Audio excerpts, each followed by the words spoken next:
नमस्ते किसान भाइयों और लाडली बहनों। मध्य प्रदेश सरकार द्वारा की गई नई कुछ बड़ी घोषणाएं आज हम आपके साथ साझा करेंगे। माननीय मुख्यमंत्री डॉक्टर मोहन यादव ने मुख्यमंत्री किसान कल्याण योजना की 14वीं किस्त का ऐलान किया, जिससे किसानों को सीधा लाभ मिलेगा और उनकी आर्थिक स्थिति मजबूत होगी। 14वीं किस्त के रूप में 2-2 हजार रुपये किसान भाइयों को दिए जाएंगे। इसके अलावा प्रदेश की लाखों लाडली बहनों का इंतजार अब हुआ खत्म। लाडली बहना योजना की 32वीं किस्त भी 17 जनवरी को उनके खाते में दी जाएगी। शुरुआत की थी और उसी काम के आधार पर यहाँ हमारे इन कामों को भी गति मिली। मूलतः मैं मनीष जी का भी ये पीआईबी के हमारे बीच में आए, आपका भी अभिनंदन करता हूँ। ये हमारे भारत सरकार की तरफ से अब हमारे राज्य के साथ जुड़ करके इन प्रकल्पों के साथ या बाकी भी पब्लिसिटी की व्यवस्थाओं में ये बड़े बड़े काम है। मैं अपने सीपीआर दीपक जी, चंद्रमौली जी और आप सबके साथ मैं भी सुनने आया था जैसे आप सुन रहे हो, और ये भी एक मज़ा है इसका काम का कि ये हमारी प्रेस कॉन्फ्रेंस में व्यवस्थाओं के काम को समझने का भी मौका मिलना चाहिए। राजनीतिक आपाधापी में, राजनीतिक व्यवस्थाओं में प्रक्रियात्मक जो सुधार हुए हैं, ये गुड गवर्नेंस की दृष्टि से माननीय प्रधानमंत्री जी ने कम समय में जो बड़ी बड़ी उपलब्धियां हासिल की, ये उसके प्रमाण है। क्योंकि ये हवा में कुछ भी नहीं है, जो है आधुनिक तकनीक के बलबूते पे समय सीमा के अंदर देश के वो राजनेता जिनके पास देश और दुनिया की तमाम जवाबदारियां हैं, लेकिन उन जवाबदारियों के बावजूद भी बारीक से बारीक बातों पे पकड़ के साथ उस पर काम करना, प्रक्रियात्मक सरलता के साथ काम करना, व्यवस्थाओं पे ध्यान देना और जवाबदार पूर्ण तरीके से सरकार की छवि दुनिया के सामने बनाना।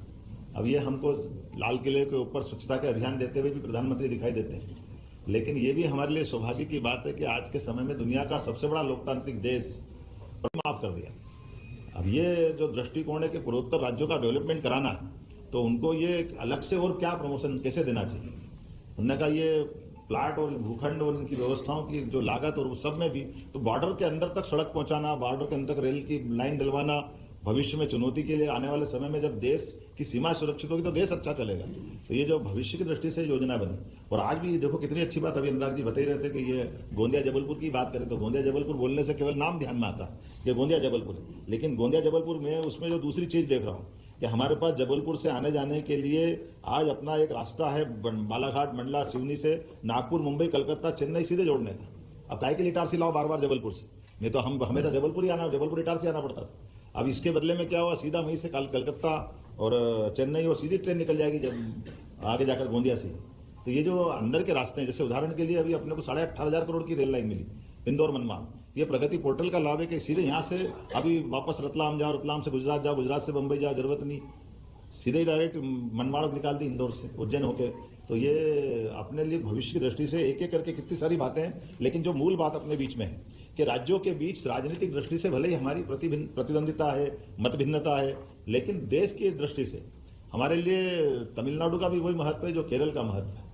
विभिन्न विभिन्न राज्यों के बीच में विकास के मामले को लेकर के इस प्रगति पोर्टल में मूलभूत जरूरी चीजों के लिए केंद्र राज्यों के बीच जैसे भूगर्भ संपदा का अगर दोहन करना है तो देश के हित में वो कैसे हो सकता है, तो वो हमारा झारखंड जैसा राज्य हो, वहां पे भी अगर फॉरेस्ट की दिक्कत है तो उस पोर्टल में किसी की जरूरत नहीं, वो अपने आप ऑटोमेटिक हमारे यहाँ के वरिष्ठ अधिकारी, भारत सरकार के वरिष्ठ अधिकारी और इन समस्याओं को सूचीबद्ध करते हुए अपने आप सॉल्व कर लेंगे। अभी थोड़े दिन पहले मैं पीएम से मिलने गया तो वहाँ 2 मुख्यमंत्री बैठे हुए, रेवंत रेड्डी जी और एक और मुख्यमंत्री।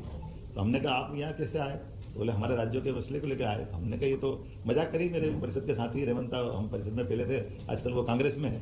तो हमने कहा ये तुम यहाँ कैसे, अरे बोले साहब आपकी सरकार में सबसे ज़्यादा मदद हमको मिलती है, क्योंकि हमने अपनी प्रक्रियात्मक व्यवस्थाओं में बात करना चालू करी और मोदी जी और सरकार से कोई कष्ट ही नहीं आता। इसलिए उन्होंने एक उदाहरण दिया, मैं आपको सबको शेयर कर सकता हूँ। उदाहरण उन्होंने दिया कि ये जो हमारे राज्य का बंटवारा हुआ तेलंगाना और आंध्र के बीच में, तो तेलंगाना में हमारे पास आ गया, हैदराबाद हमारी पुरानी राजधानी है, अब उनने अमरावती नहीं बना दी, तो अमरावती के लिए पूरा इंफ्रास्ट्रक्चर और वो उनको आंध्र प्रदेश को अपना खड़ा करने के लिए मौका मिल रहा है। अब हमारी अपने हैदराबाद के लिए क्या करें, तो उन्होंने कहा हैदराबाद के लिए हमने उसी तर्ज पर 30,000 एकड़ का बड़ा प्लान लिया, और बड़े प्लान में एयरपोर्ट से लेके बहुत सारी चीजें उनने सब कुछ जोड़ के देखा जो एक तरह से आंध्र वाले कर रहे हैं। तो बोले ये सब इतना पूरा प्रोजेक्ट हमको भारत सरकार की मदद से मिला। तो ये अपने आप उदाहरण बताता है कि ये राज्यों के बीच मत की जिस दिन सरकार बनती है उस दिन अनाउंसमेंट हो गया, लेकिन चुनी हुई सरकार सब एक है, राज्य कोई भी हो, देश तो एक है। ये बड़े मन से काम करना, ये उदाहरण है। ये उसी प्रकार का उदाहरण है जैसे केन बेतवा नदी जोड़ो अभियान अभी अटल जी के टाइम चलना था, लेकिन ये चलते चलते खसकते खसकते माननीय मोदी जी के यहाँ तक आया। लेकिन इसी योजना में हमको ध्यान में आया कि 1 लाख करोड़ का निवेश, उसमें 50,000 करोड़ भारत सरकार दे रही, हमारा तो 5% लग रहा है।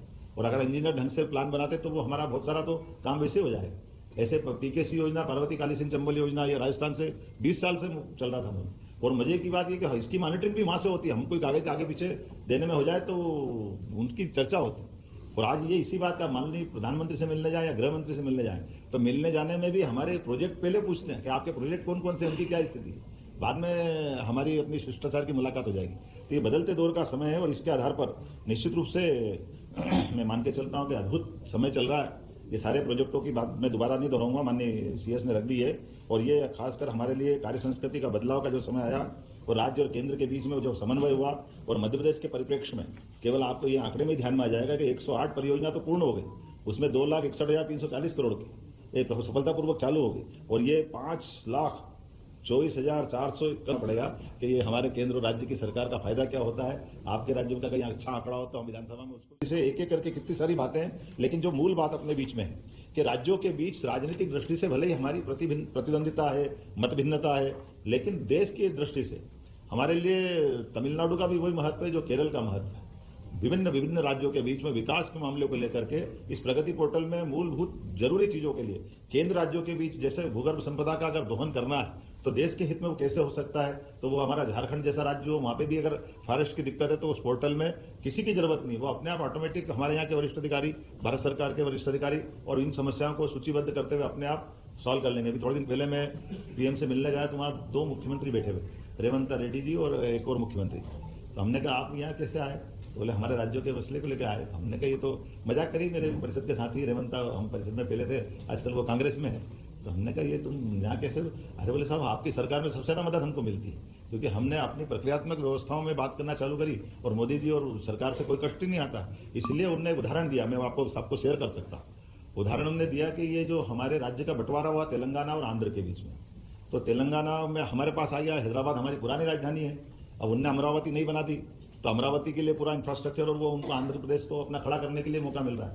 अब हमारी अपने हैदराबाद के लिए क्या करें, तो उन्होंने कहा हैदराबाद के लिए हमने उसी तर्ज पर 30,000 एकड़ का बड़ा प्लान लिया और बड़े प्लान में एयरपोर्ट से लेके बहुत सारी चीजें उनने सब कुछ जोड़ के देखा जो एक तरह से आंध्र वाले कर रहे हैं। तो बोले ये सब इतना पूरा प्रोजेक्ट हमको भारत सरकार की मदद से मिला। तो ये अपने आप उदाहरण बताता है कि ये राज्यों के बीच मत की जिस दिन सरकार बनती है उस दिन अनाउंसमेंट हो गया, लेकिन चुनी हुई सरकार सब एक है, राज्य कोई भी हो, देश तो एक है। ये बड़े मन से काम करना, ये उदाहरण है। ये उसी प्रकार का उदाहरण है जैसे केन बेतवा नदी जोड़ो अभियान अभी अटल जी के टाइम चलना था, लेकिन ये चलते चलते खसकते खसकते माननीय मोदी जी के यहाँ तक आया। लेकिन इसी योजना में हमको ध्यान में आया कि 1 लाख करोड़ का निवेश, उसमें 50,000 करोड़ भारत सरकार दे रही, हमारा तो 5% लग रहा है। और अगर इंजीनियर ढंग से प्लान बनाते तो वो हमारा बहुत सारा तो काम वैसे हो जाएगा। ऐसे पीकेसी योजना, पार्वती काली सिंह चंबल योजना, ये राजस्थान से 20 साल से चल रहा था। और मजे की बात ये कि इसकी मॉनिटरिंग भी वहां से होती है। हम कोई कागज आगे पीछे देने में हो जाए तो उनकी चर्चा होती है। और आज ये इसी बात का, माननीय प्रधानमंत्री से मिलने जाए या गृह मंत्री से मिलने जाए, तो मिलने जाने में भी हमारे प्रोजेक्ट पहले पूछते हैं कि आपके प्रोजेक्ट कौन कौन से, उनकी क्या स्थिति है।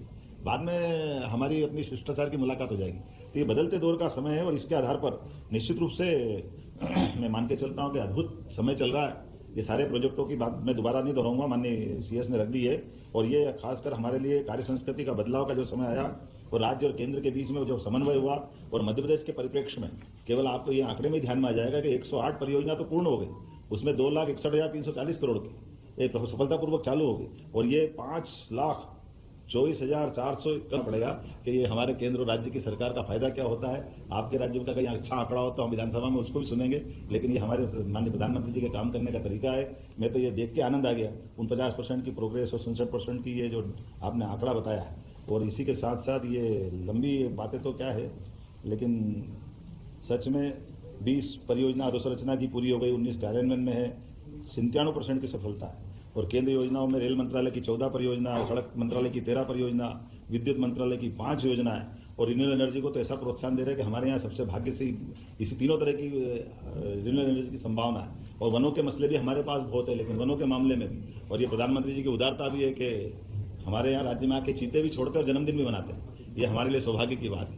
पीएम मित्रा पार्क के माध्यम से हमारा पूरा एक कपास का किसानों का 6 लाख किसानों का जीवन बदलने का कितना बड़ा निर्णय है। मैं आज बहुत ज़्यादा नहीं बोलता हूँ, संक्रांति है, पतंग उड़ाना है, बहुत सारी जगह जाना है, तो अपने लिए आप अपनी तरफ से इसको अपन समेटते हैं। कोई ज़रूरी बात हो तो जरूर कर सकते हैं।